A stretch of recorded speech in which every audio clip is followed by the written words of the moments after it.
नमस्कार back to our channel friends. मैं सबका अपने चैनल स्टॉक्स फॉर लाइफ पे बहुत स्वागत करता हूँ दोस्तों। ये फैमिली डे फिल्म बस स्टॉक मार्केट की चाल बहुत ही हद तक अनप्रेडिक्टेबल होती है बिकॉज बाजार चट से घूमता है, पट से पलटता है और ऑफ कोर्स बहुत लोग को समझ में नहीं आता, लेकिन जिनकी साइकोलॉजी मजबूत है और कुछ कुछ बातों का ख्याल रखते हैं उनको दोस्तों स्टॉक मार्केट से ना बहुत ज़्यादा मोहब्बत इसलिए होती है बिकॉज बाज़ार को समझना और ऑफ कोर्स उसी हिसाब से प्ले करना बहुत ही इंटरेस्टिंग होता है। तो इसी बीच में गैस आज ना मैं दो तीन स्टॉक कवर करने वाला हूँ जिनके अर्निंग्स नंबर्स ने बहुत लोग को सरप्राइज़ किया है और जिस हिसाब से गैस मोमेंटम बन रहा है ना, मेरा ऐसा मानना है आने वाले कल में इन सब में स्ट्रॉन्ग रैली की संभावना भी हो सकती है। और सोमवार के दिन खास फोकस रखिएगा बिकॉज इन सब कंपनी में ट्रेडर काफ़ी एक्टिव हो सकते हैं। तो क्या है नंबर्स, क्या है पूरी खबर और कैसे गए साइकोलॉजी को समझना हमारा परम धर्म बन जाता है, उसको मैं समझाऊंगा सिखाऊंगा। चैनल फर्स्ट टाइम होंगे सब्सक्राइब कर सकते हैं इस तरह क्वालिटी कंटेंट को सबसे पहले एक्सेस करने के लिए। Now without delaying any for time let's begin. जो पहला स्टॉक है, कल के दिन इनके आए हैं Q3 के नंबर्स और नंबर्स की बात की जाए काफ़ी हद तक सरप्राइजिंग है। मैं ये इसलिए बोल रहा हूँ बिकॉज एक समय इस इंडस्ट्री को लेके काफ़ी लोग बहुत ही पेसिमिस्ट हो गए थे, इवन अभी भी है। लेकिन दोस्तों नंबर्स कुछ और ही बयां कर रहे हैं, जहाँ पे कैसे अगर आप देखें दिसंबर इनके टॉप लाइन में बहुत ही अच्छी सेल रिकॉर्ड हमें विटनेस होते हुए देखने को मिल रही है। सेल्स की बात की जाए 221 करोड़ से 265 रुपीज़ इन करोड़ होता हुआ देखने को मिल रहा है। Q1Q बेसिस की बात की जाए वो तो फ्लैट काइंड ऑफ है, लेकिन दोस्तों इस बार कंपनी ने बहुत ही अच्छा ऑपरेटिंग मार्जिन विटनेस करके ना प्रॉफिट का पहाड़ दिखाया है, जहाँ पे इस कंपनी ने कभी भी लाइफ टाइम में एक क्वार्टर में इतना हाईएस्ट प्रॉफिट विटनेस नहीं किया था। तो जी हाँ, तो 75 करोड़ के आसपास जो प्रॉफिट है ना वो बढ़ के 92 करोड़ के आसपास होता हुआ देखने को मिल रहा है। और Q1Q भी हमें एक शार्प रिकवरी देखने को मिल रही है। तो मोटा मोटी का देखा गया ना, कंपनी ने इस बार कल के दिन बहुत ही सॉलिड जो सेट ऑफ नंबर्स है उसको दिखाया ज़रूर है। स्टॉक का नाम अगर आप देखें जस्ट टाइल लिमिटेड। आप सबको अच्छे से पता है कि जब भी हम लोग B2B बिजनेस के बारे में डिस्कस करते हैं तो जस्ट टाइल, इंडिया मार्ट, इन सब का नाम आता है। लेकिन दोस्तों अब ना ये कंपनी थोड़ा ट्रांसफॉर्म होता हुआ देखने को मिल रहा है। क्यों? बिकॉज रिलायंस वेंचर ने इस कंपनी को एक्वायर किया था, बीच में न्यूज़ भी आई थी। और ऑफकोर्स जिस हिसाब से इस कंपनी के वैल्यूएशन है ना और जो नंबर्स आ रहे हैं, मुझे लगता है कि बाजार जल्द ही इसको रीरेट करने की कोशिश भी कर सकता है। कुछ समय से अगर आप देखें तो कंपनी का उतना अच्छा परफॉर्मेंस नहीं दे रही थी, लेकिन ये पिछले कुछ समय से इनके जो अर्निंग्स है ना वो बहुत ही हद तक ठीक ठाक वैसे ग्रो होते हुए देखने को मिल रहे। ऑल दो चार्ट काफ़ी वोलेटाइल है, बट यस इस प्राइस में अगर आप लेना चाहते हैं तो कुछ बातों का ध्यान रखें, अपना कॉल खुद से ले सकते हैं। पुराने निवेशक हैं तो मैं एक ही बात बोलूँगा कि होल्ड करिए बिकॉज कंपनी ने बहुत दिनों के बाद ना बहुत ही मैसिव प्रॉफिट को विटनेस किया है। पहले गाइस साइज़ की बात की जाए तो साइज़ 7,000 करोड़ के आसपास की मार्केट कैप हमें देखने को मिलती है, जो कि स्मॉल कैप कैटेगरी का स्टॉक है, आप कंसिडर कर सकते हैं।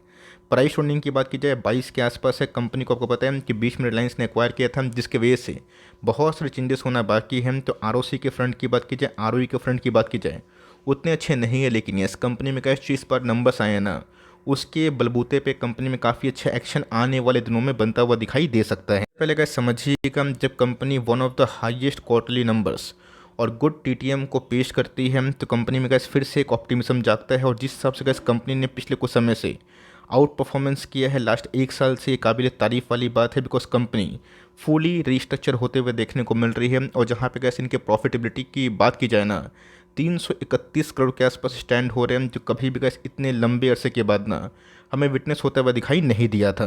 कंपनी के पास कितना रिजर्व्स हैं तो कंपनी के पास गैस वही 3700 करोड़ के आसपास रिजर्व्स है। बोरिंग्स पर अगर आप ध्यान देना 87 करोड़ के आसपास बोरिंग्स हमें देखने को मिल रही है। तो रिलायंस ने जब से इस कंपनी को एक्वायर किया है तब से इस कंपनी में बहुत ही अच्छा मजबूत जो फाइनेंशियल्स है ना वो फॉर्म होता हुआ दिखाई दे रहा है। चीज़ दोस्तों आप नोटिस करिएगा तो प्रमोटर के पास इस कंपनी में 74% के आसपास स्टेक है। 63% के आसपास जो स्टेक है रिलायंस रिटेल वेंचर लिमिटेड ही इस कंपनी को लेकर रखा है। मतलब ठीक ठाक से देखा गया कि कंपनी का जस्ट टाइल तो नाम की है, लेकिन प्रमोटर्स कौन है?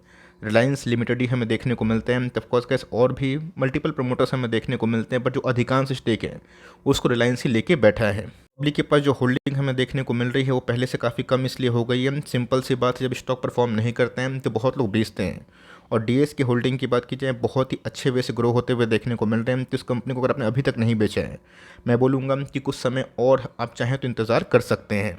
यहाँ दोस्तों इनके पीयर ग्रुप की बात की जाए कौन सी कंपनी फोकस में आने वाली है, इंडिया मार्ट इंटरमेश लिमिटेड, जिनके 2-3 क्वार्टर के नंबर्स सुधरने के बावजूद भी 4000 के आसपास प्रमोटर ने 500 करोड़ खर्च करने के बावजूद भी स्टॉक थोड़ा रिकवर हुआ था, फिर से उस लाइन पर आता हुआ देखने को मिल रहा है। तो अगर दोस्तों इस कंपनी में अगर नंबर्स जस्ट स्टाइल के मुताबिक अच्छे हुए तो मेरा ऐसा मानना है गोइंग फॉरवर्ड हम लोग स्ट्रॉन्ग रिकवरी देख सकते हैं। मेरा ऐसा मानना है कि अगर आपने इतना लंबा होल्ड किया 1 साल 1.5 साल 2 साल, Q1 दोस्तों इनका बहुत ही बेस्ट सीजन होता है जो अभी भी दूर है, लेकिन यस कंपनी का इस क्वार्टर में क्या जस्ट टेल की तरह नंबर्स पेश कर पाएगी नहीं कर पाएगी, ये देखना काफ़ी इंटरेस्टिंग है। तो पहले से कैसे कुछ स्पेकुलेशन करना ठीक नहीं है, देखते हैं कि नंबर्स कैसे आएंगे। लेकिन यस अगर नंबर्स थोड़े बहुत मजबूत आते हैं तो इस कंपनी में कैसे जो लंबा कॉन्सोलेशन फेज बना हुआ है ना, उसमें पॉज भी लग सकता है। इसके बाद दोस्तों कल बीती रात में जो कहानी हमें देखने को मिली विप्रो लिमिटेड में, बहुत ही चौंकाने वाली, क्योंकि दोस्तों कल के दिन ना विप्रो के Q3 के नंबर्स आए। मैंने कहा कल के दिन वीडियो बनाया था, बताया था कि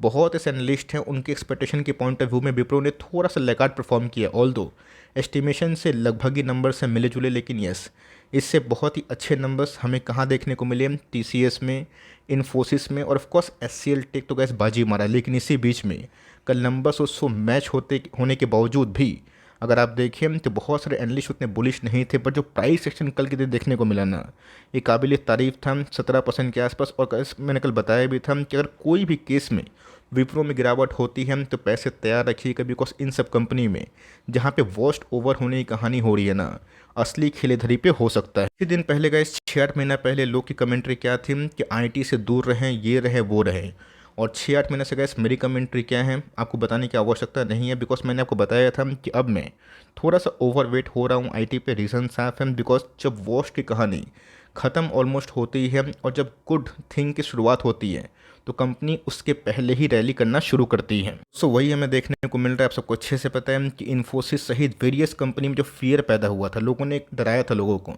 कि अब आने वाले कल में IT का बोलबाला ख़त्म, आने वाले कल में ये होगा वो होगा। और दोस्तों अगर आप देखें तो बेटर दिन जो फियर्ड रिजल्ट है ना, मतलब फियर रिजल्ट क्या होता है, क्या आपको लगता है कि कंपनी बहुत ही ख़राब परफॉर्मेंस करेगी, बट उसके उल्टा अगर कंपनी बहुत ही ख़राब से गुड परफॉर्मेंस करती है, बेस्ट तो कैसे भी आना बाकी है, अगर गुड करती है तो उसके पहले ही रैली होती है। सेम दोस्तों साइकोलॉजी ना हमने 2020 में देखा, 2022 में देखा, इवन गैस 2022 में जो स्पेकुलेशन था ना कि रशिया एटम बम चला ही देगा, लोग दोस्तों बहुत डर गए थे। और उसके बाद मिड कैप स्मॉल कैप में जो रैली हुई है ना, आप सबको अच्छे से पता है कि 2020 में क्या हुआ, कोविड के कांड के बाद लोग डर गए थे। बट मैंने आपको हमेशा ना प्रॉब्लम पे नहीं सॉल्यूशन पे फोकस करने की सलाह दी है और बताया है कि प्रॉब्लम तो आएंगे और स्टॉक मार्केट है चलता ही रहेगा, लेकिन सॉल्यूशन अगर आना तय है ना, तब घबराने की बात नहीं है। तो यहाँ पे क्या जो स्पेकुलेशन था कि IT का काम तमाम, उससे तो गैस IT बहुत ही हद तक रिकवर हुई। और ऑफकोर्स मंडे के दिन